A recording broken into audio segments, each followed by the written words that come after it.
¿Qué tal, compañeros y compañeras? Bienvenidos a una nueva clase de laboratorios de informática.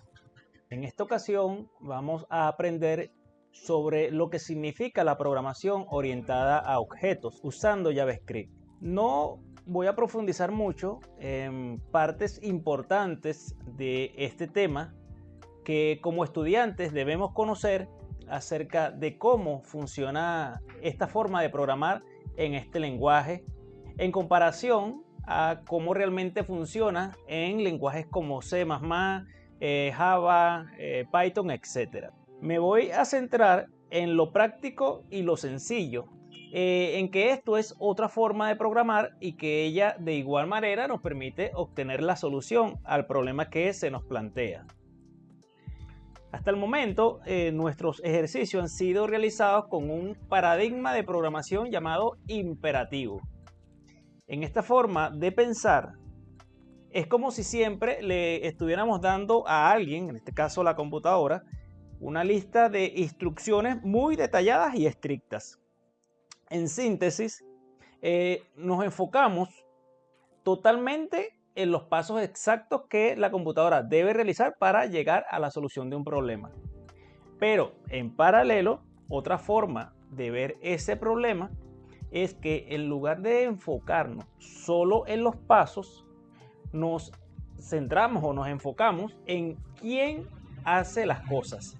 Es decir, divides tu programa en objetos, como ya lo hemos visto o como ya lo hemos venido aprendiendo en temas anteriores, que contienen entonces tanto la información o los datos de dicho objeto, así como las acciones que ese objeto puede realizar. Por ello entonces, parte de las preguntas que se plantea al hablar de paradigmas de programación, el cual es un tema muy amplio, es cómo organizamos nuestro código cuando el proyecto crece. Sé que de momento este código que vemos en pantalla es totalmente desconocido. Solo les pido que detengan el video y lo evalúen un poco. De todas maneras, vamos a ir avanzando y desmenuzándolo poco a poco. De una forma ilustrada, para entender un poco qué significa organizar, imagina que a un arquitecto le piden que construya una casa. Él, con su conocimiento, bueno, elabora un mapa al que le vamos a llamar desde ahora clase, y con esa clase o mapa, él construye la casa. Cuando la ve construida, bueno, entonces él se da cuenta que con ese mismo plano, él puede construir muchas otras casas iguales con las mismas características y comportamientos también. Pero tal vez, bueno, también puede con ese mismo plano construir otras con un color distinto o una cantidad de pisos distinta a la que él acaba de hacer. Entonces es a esto, en resumen, lo que llamamos enfoque orientado a objetos. Identificar los elementos del problema, definir sus características y comportamientos y modelarlos como entidades independientes, es decir, como clases que finalmente interactúen entre sí para resolver el problema de una forma organizada. Empecemos a construir este programa explicando paso a paso cada uno de los elementos que lo componen. Cuando nos enfocamos a programar orientado a objetos, lo primero que siempre haremos es crear todas las clases que componen el problema. Una clase es la plantilla o el plano, como decíamos en la ilustración. Si queremos crear un nuevo plano, escribimos la palabra reservada class. Toda clase debe tener un nombre. Como el enunciado nos pide que construyamos casas, entonces, bueno, digamos que el nombre de mi clase va a llamarse casa. Habiendo establecido su nombre, esta estructura lleva unas llaves de apertura y de cierre. Las agregamos y con esto hemos definido una clase. Una clase puede necesitar algo llamado un constructor. Esto no es más que una función de la que ya hemos hablado en otras clases, en la que nosotros vamos a definir todas las variables que va a necesitar esa clase internamente con sus respectivos valores.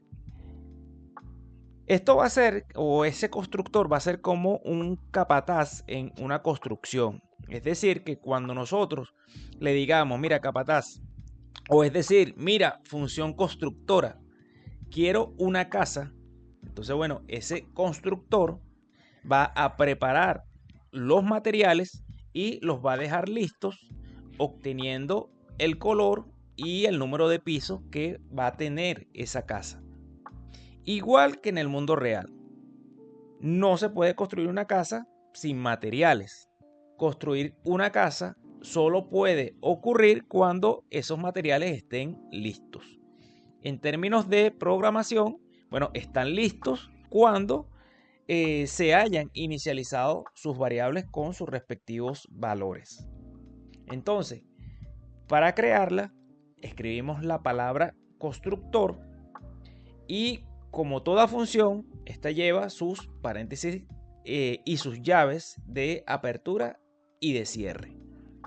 Entonces, va a ser dentro de esta función donde van a estar las variables o atributos que va a tener la clase. A partir de aquí, el término a utilizar para referirnos a variable dentro de una clase va a ser atributo, o pueden escucharme decir propiedad, pero es lo mismo en tal caso, son sinónimos.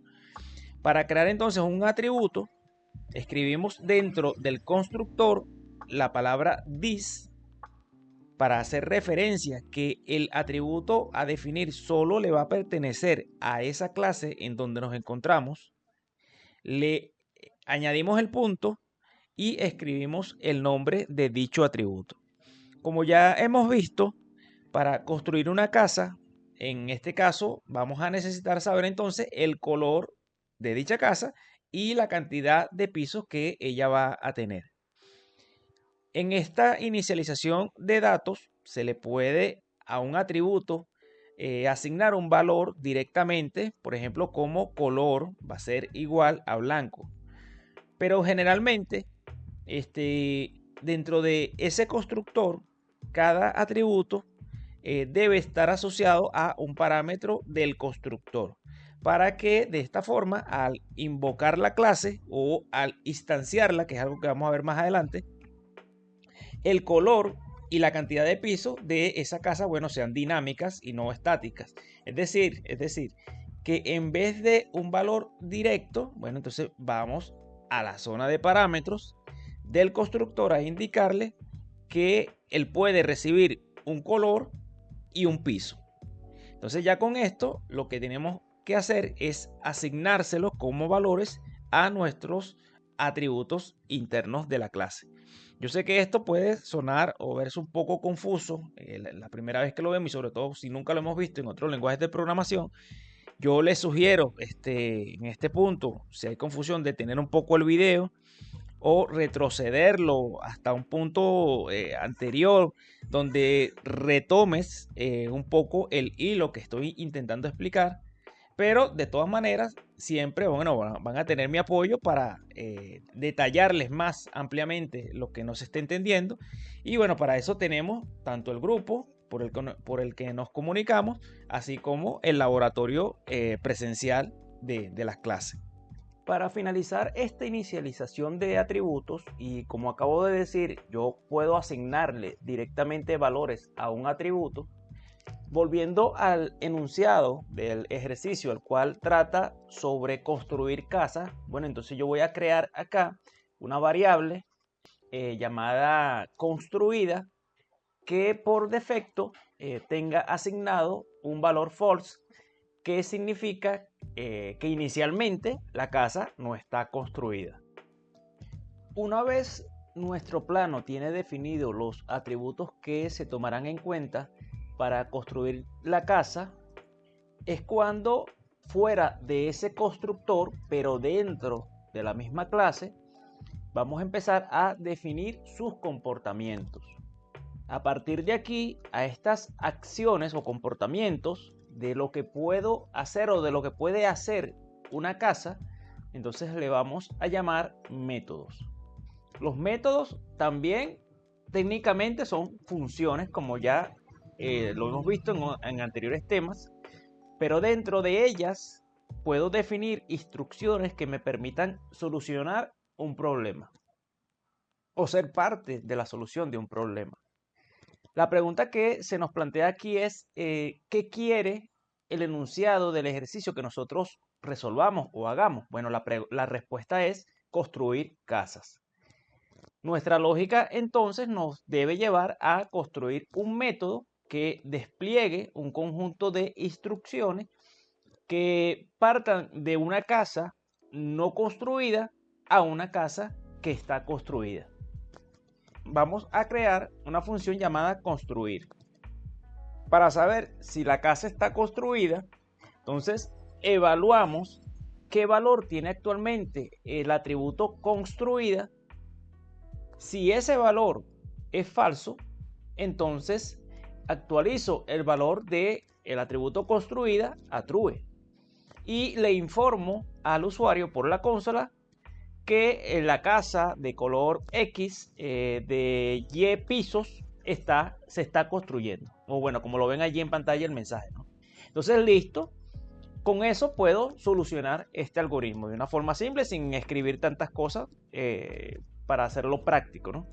Dentro, por supuesto, del plano que estoy diseñando, pendientes con esto, ¿no?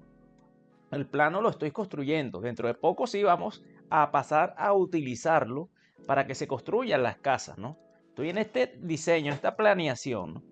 Volviendo al punto, entonces, si no es verdadero lo que indiqué, significa entonces que la casa está construida y lo informo al usuario por la consola. Con esto entonces finaliza la construcción de la clase para este ejercicio.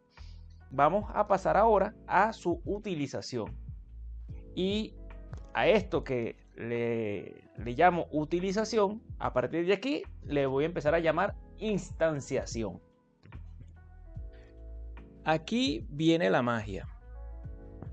El ejercicio nos pide que cree casas y a esas casas yo les puedo cambiar su color y su cantidad de pisos.